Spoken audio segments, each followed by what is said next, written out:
నరేంద్ర మోదీ క్షమాపణ చెప్పాలని ఇప్పుడు కాంగ్రెస్ అయితే డిమాండ్ చేస్తుంది. ఎందుకంటే నిన్న జరిగినటువంటి పార్లమెంటు సభలో ఈ సమావేశాల్లో వందే మాతరం గురించి చర్చ జరిగింది. ఈ రోజు కూడా అమిత్ షా మొదటిసారి ప్రసంగిస్తూ వందే మాతరం గురించి చర్చలు అయితే జరపబోతున్నారు. ఈ వందే మాతరాన్ని వ్యక్తీకరణ విషయాల్లో దేశాన్ని తప్పుదోవ పట్టించే విధంగా బీజేపీ ప్రవర్తించింది. ముఖ్యంగా నరేంద్ర మోదీ ఆ విధంగా ప్రవర్తించాడు.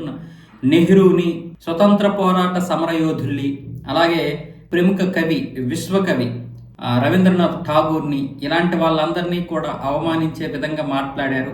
నెహ్రూని, గాంధీని అందరినీ కూడా అవమానించారు. కాబట్టి బీజేపీ నరేంద్ర మోదీ క్షమాపణలు చెప్పాలని కాంగ్రెస్ అయితే డిమాండ్ చేసింది. అయితే ఈ డిమాండ్ని బీజేపీ పెద్దగా పట్టించుకోలేదు. కానీ వాస్తవాల గురించి మనం మాట్లాడుకుంటే వందే మాతరం, మన బంకించంద్ర చటర్జీ గారు రాసినటువంటి ఈ వందే మాతరాన్ని ఎంత అవమానపరిచాడు గాంధీ. అంటే గాంధీ వల్లే స్వతంత్రం రావాలని కోరుకుంటాడు తప్ప ఇలాంటి గీతాలకి ఒకవేళ ఆలపించడం వల్ల ఏదైనా పేరు వచ్చినా భరించలేకపోయాడు. ఇప్పుడు మనం చూసుకున్నట్లయితే 30 సంవత్సరాల ఒక యోధుడు భగత్ సింగ్ ఆయన ఎక్కడ కూడా క్షమాపణలు ఎవరిని కోరలేదు. ఉరిశిక్ష వేసేస్తాం, నువ్వు క్షమాపణలు కోరితే ఉరిశిక్ష ఆపుతామంటే నాకు అవసరం లేదు, నేను క్షమాపణలు కోరను, నేనేం తప్పు చేయలేదు అనేసాడు. ఉరికంప మెక్కాడు. కానీ గాంధీ తలుచుకుంటే ఆ రోజు ఆ యొక్క ఉరిశిక్షని ఆపొచ్చు.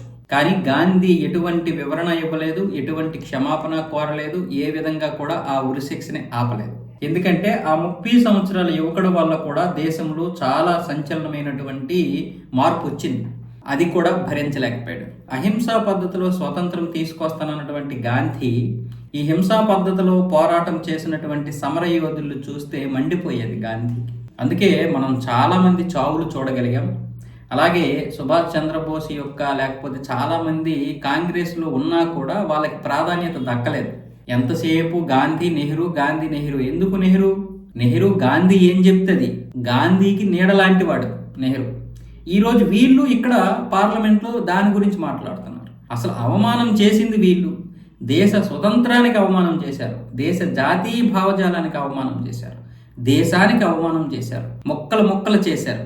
వీళ్ళు కదా క్షమాపణ చెప్పాలి, వీళ్ళు కదా మోకరిల్లాలి.